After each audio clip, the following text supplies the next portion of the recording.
Of course there's an old creepy cabin that Bruce Wayne would own. He really is 2 steps away from a complete psychopath.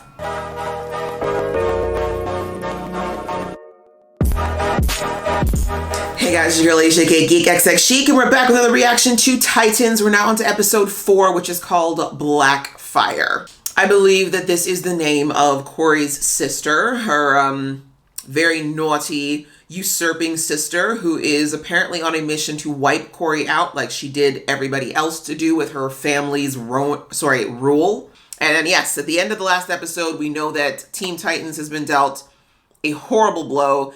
We lost Hank. Definitely did not see that coming. They did not see that coming. And yeah, Dove is going to be reeling for some time over this. And we now know that Jason is definitely playing for keeps here. This is not just a game of hard lessons. This is a game of life and death. So very excited to get into this episode. But before we do, you know the drill. If you have been here before and you like what you see, please consider hitting that subscribe button. That way you can be notified when I do more reactions to this show, as well as many other that are very similar. So hopefully you consider joining the fam.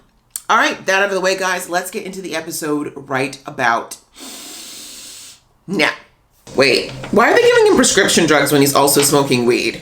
That can't be a good combo. Whoa! Superman never would have failed. Don't think like that. We don't know. We did the best we could. If I wasn't a fucked up half-breed... Whoa! Don't say that. Whoa, where is this coming from? Lex, part of me. Because Superboy definitely did not save the day. Okay, this is some deep stuff that has nothing to do with Team Titans. Advice from a talking green tiger. Oh, here we go. Lashing out. You're right. You're not Superman. I mean, you did ask for that. I pulled the trigger. Yeah, if anyone gets to wallow in guilt here, I think it's Dawn. Job. Wow, she's taking it so much better than she probably should. But that's kind of what happens, though. Women tend to be nurturers like that. Like, if they're, like, in pain, but if they see, like, a guy in pain, they'll be like, oh, God, come here. Let me comfort you. You could always come with me. No. Dick likes being all broody. He's not the brunch and mimosas kind of person, you know? She needs this time, you know? Just to stop blaming herself and remembering how she pulled the trigger and killed the man that she loved. Oh, okay. Gara, master chef too? How you doing? We like a man with many talents. Being paid an hourly rate for how much housework I'm doing. Corey's not okay. Where's Alfred? Guys, again, thank God he's got good reflexes. Corey. Oh, no. He's too cute. Don't burn him. God, what happened? Yeah, exactly. He just ran away. Good idea. Yeah, sweetie, I think maybe you need to, like, go someplace that's ideally flame-proof and just hide away for a bit, because this is not okay. Finest dining establishment San Francisco has to offer. What? I think I'm losing my mind. Right? Like, we're not like that, sir. Maybe you forgot you're a therapist. Because you're a Titan. No, because I'm a queen. Well, you're also human. No, she's not. The grief you feel, the fear. She's literally an alien. It's just part of being one. That's just it. I'm not. Thank you. She does need psychological help, but this is an alien problem. The way he's just so happy now. He's like, oh, something fun. He's so resilient. Bless his little heart. But he should get mad. He's been through a lot. Glowing eyes. Damn, I'm good. Damn, Dick! You're so aggressive. Like that trail of bodies you left back there. You didn't even break a sweat, did you? No. Like an old pro. That's what I do for my morning workout. What do you mean? Is this your dream? It has to be. Is that Gar? Hello? Let me out of here! Who is me? Gar! God. I'm sorry. Oh, He's such. what the hell? You suck! Yes. He's such a simp. He's gonna forgive her. Out here. When I was parked here. What did you see this time in your vision? He's such a good boy. I mean, it is really hard to be mad at somebody when they like kick your ass, but then they're like super like sad afterwards. My sister's down that hole. Who knows? He's like, I just want to get my ass kicked again. Either I find out what's down that hatch, or I keep sleepwalking and punching you in the face. Your choice. Happy trails. Like that. I'll hold the door. Bring Crane back. No. See? Gotta go. I could have told you the convo was going to go that way, Barbara. You knew that. Series, you talk to yourself in the mirror, you convince yourself, proof Another scarecrow. Great. The point. You're about to do something stupid, aren't you?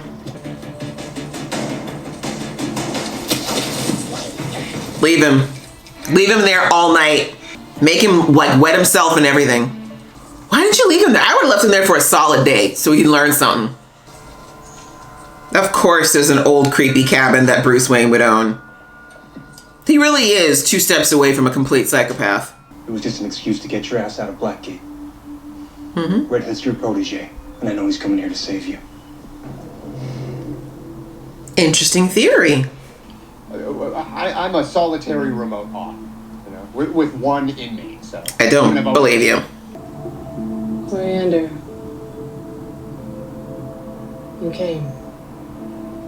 Well, you were kind of hijacking my mind and making me hurt people, so I don't think I had a choice. Good to see you, sis. And didn't you come to Earth to kill a child? Starfire? Well, yeah, but she was gonna end all the world, so. You deserve to be in here. I knew you'd say that. Killed a lot of people yourself, though, Core, so pot, kettle. No. You need to do something. Nope, I wouldn't get involved. She even using her power right now? This is just an old school sister ass whooping right here. And besides, you don't want to get in between 2 sisters fighting. You just need to let that stuff happen. Royal blood, bitch. Ooh. She just reminded you who's the older sister. I hate you. No, you don't. You'll love me. That's why you're so angry. I am who I am because of you. No, you are who you are because you made those decisions. But does this mean that the dreams are going to stop, though? Because that's still going to be a problem. He was using fear to control everyone, including his sons. And he did it to Jason, and To you. he did it to you. He's got valid points here. You both. But it hurts people. Right? You know, I really like all this common sense you're talking right now. It's a little too accurate. Bruce made me go out into the forest by myself for the first time.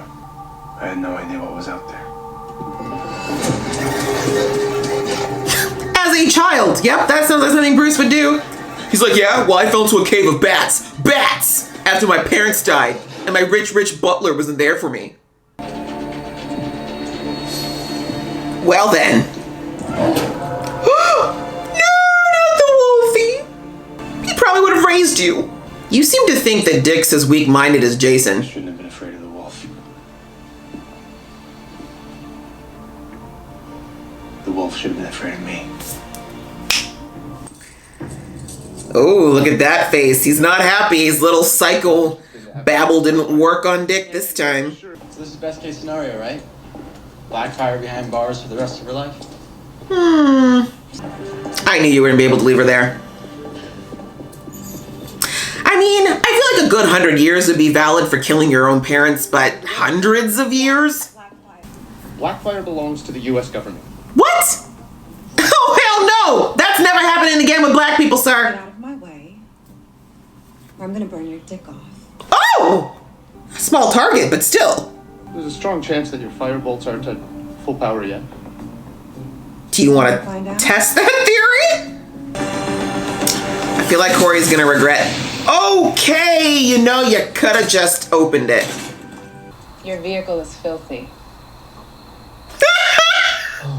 The look at Corey, like, it's not my car. Look, I'm all for sister power, but I don't trust Blackfire. And I'm not sure about the comics, but I feel like in the comics, Blackfire was like really bad. She seems kind of tame so far. That's why you shouldn't wear a metal helmet after seeing these things twice now. Okay. The gunplay kind of hot. Not from behind. This guy's gonna run away. Why did no one think of this? Never mind. I'm sorry. I never doubted. I'll never doubt you again, Dick. Commissioner Gordon. Take the shot. Cleared. Did you hit the target? I don't know. I can't tell. This is your best? He's like, I shot something. Shit. I knew he was gone. Dick. We ended there. Poor Mr. Grayson. Getting sidelined by his emotions, just like Corey. They're so the same. They belong together. Okay, guys, that was episode 4 called Blackfire, and we finally get to meet the infamous sister that we heard about last season. This is a little bit of a dual episode. Again, one of my complaints with Titans overall since the first season is that we don't really get enough, I feel like, dedication and time to some of the other characters who are part of the Titans, namely Corey and Gar, and allowing them to just kind of have more of their story told without necessarily bringing in other characters, namely Dick, and when Rachel was there, Rachel. And this episode was a bit better, but I kind of wish it was more Corey focused. And of course, Blackfire. I mean, they did get a lot of screen time, so I'm not going to complain entirely. It's definitely better than we got in the first 2 seasons. But I just wish we didn't have to also have the whole side thing with Jason and the Red Hood. I feel like that could have been something that could have stuck closer to the tail end of the episode or in another one entirely, since, you know, we have the whole reveal of the fact that Scarecrow's been working with him. But I will take what we got. We finally got to, we'll talk about Starfire, Blackfire, then we'll talk about the whole Jason Red Hood Scarecrow thing. As far as the Blackfire thing, we still don't have a lot of background yet. My dream scenario would have been if we could have seen Corey and her sister really sit down and talk, like talk. She was in a cell. Like, this was the perfect time for the two of them to actually sit down and have a long conversation about how things got here. And again, it doesn't have to be all that long. I understand we only have an hour in this episode, but I would have really just loved to see Corey kind of come in there with like, what happened? Like, how did we get here? How do we get to a place where you murdered our parents and tried to usurp a throne and literally came to this planet trying to kill me? Like, how did we get here? How did this happen? And then having like more of like, this was the time for Blackfire to give her side of the story, right? Because we heard a little bit, and I do mean a little bit of that last season when Corey was talking to Fidai. I completely forgot his name. Thank you for the show for reminding me that. We kind of heard a bit of Corey's story. You know, she was saying that she thought her sister was always spoiled, that her sister never listened, and that she was the problem child, and the reason that she felt the way she felt was all on her, and that Corey was, you know, she has no idea where she showed up that way, or why she turned out that way, I should say. And then, of course, Fidai, although he was being controlled somewhat by Blackfire, was like, are you sure? Didn't you make fun of her? Didn't you do this? Didn't you never do this? Like, basically pushing to see another side. And Corey was very adamant that she feels very blameless in this and that Blackfire is that way purely because of Blackfire's doing. What I would have loved in this episode was to hear Blackfire actually truly give her side of the story. Now, of course, we did hear her say that she felt like it was Corey's job to stand up to their parents and to recognize that the treatment of her versus her sister was vastly different and that she should have done more. And I guess that probably even more so rippled into when Corey was going to ascend to the throne. But that's pretty much all we heard. And of course, we heard a little bit about the fact that the parents used to put her in the pit. We didn't really get to hear what the pit was, but I think we can assume it was pretty awful. And apparently her sister saw it a lot. And so whatever it was, it's enough that it clearly built a lot of animosity and a lot of anger and a lot of hatred for her own parents, obviously enough for her to eventually kill them. So she felt like Corey should have done more to stop it, I suppose. But again, I want to hear more. Like, I need meat. You know what I'm saying? Like, maybe we're still going to get it. I mean, now that her and Blackfire are together somewhat at this point, we probably will see more of why it built up to this. But I just would have liked to see more. Like, I just feel like we could have gotten a meatier conversation out of the two of them in that moment. Like, it's one thing to beef with your sister, but you never think that she's going to turn around and murder your entire family. So I feel like that would have been the first question out of my mouth if I were her. But we kind of just jumped into her being very upset and very condescending and very dismissive. And maybe that is on purpose, right? That could very well be, or the writer's way of showing us the dynamic that happened between her and Blackfire for most of her life. Like maybe Corey always has been very dismissive and very condescending to her sister, and that contributed to this animosity that's going on between them. And that would be valid as well for Blackfire, right? Like, I think that when you have a younger sibling, they usually look up to you, right? They usually want to be like you. And the relationship siblings have is so different than what parents and children have. Usually siblings kind of have this tightness, this unique experience that they have of being parented by the same people typically. And also they tend to be each other's champions many times, right? And because of that, you usually get that emulation from the younger child to want to be like that older child. And if you're thinking of it that way, you look at Blackfire, who is probably looking up to Corey and thinking that Corey was this amazing person, and then having this person that you look up to end up treating you in a way that's so hurtful, like especially from what Blackfire's described, from what we've seen so far, it looks like her parents never really looked at her adoringly. And that's hard enough to deal with when you're a child. But I think that what Blackfire was getting to is that she hoped her sister, of all people, would look at her and give her that love and that support and that empathy that her parents weren't giving her. And instead, it looks like Corey adopted a lot of what her parents were thinking or saying or the way that they were treating her. And she felt like that was a deeper betrayal because Corey was a child like her. As I said, I'm inferring a lot here because we didn't hear a lot. And I would have really liked to hear more of why Blackfire felt so betrayed, and also why Corey always or never saw any injustice, I guess, in the way that her parents were treating her. Because I have to think it had to be pretty bad.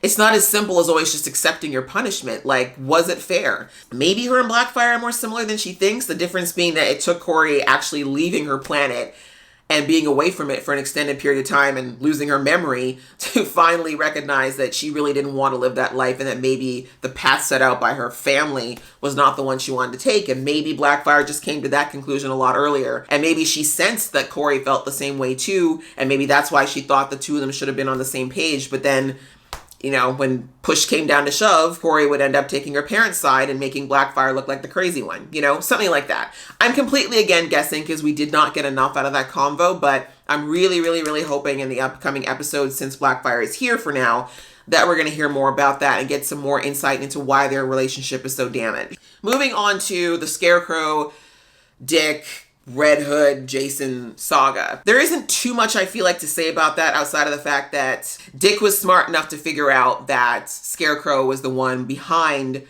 the whole thing with Jason. I actually thought that could potentially be the case before, but I wasn't 100% sure yet because I really had no idea who Scarecrow is or how he fits into this bigger story. But the fact that he should so easily talk about the motivation and the way that the Red Hood was moving and why the Red Hood would be doing things. Even I thought, like, okay, dude, you're smart, but I can't think you're this smart. But Dick obviously was thinking in the back of his head, like, no, like, you are smart, but there is no way you're getting all of that from the minimal amount of information we're giving you from the police. So either you know who's actually controlling Jason or you are controlling Jason. And he clearly proved his theory in this episode by taking him himself and making sure that Jason would follow. And like he said, like, you know, Scarecrow was trying to act like for a man who's a genius, you'd think that he would know that Dick would just bring him to a place that's fairly easy to run away.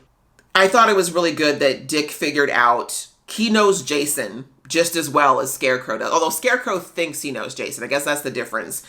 And the big difference with Dick versus Jason is that Dick came to his own kind of conclusion about who he was, who he wanted to be, and what he wanted to do going forward, whereas Jason hadn't gone to that point. Jason was still very broken, very rash, very young, and still very much desperately seeking approval, whereas Dick had already kind of gone through all those stages, and he very much discovered who he wanted to be, in the sense of not wanting to be what Bruce wanted him to be. And so he was already miles ahead of Jason in that way.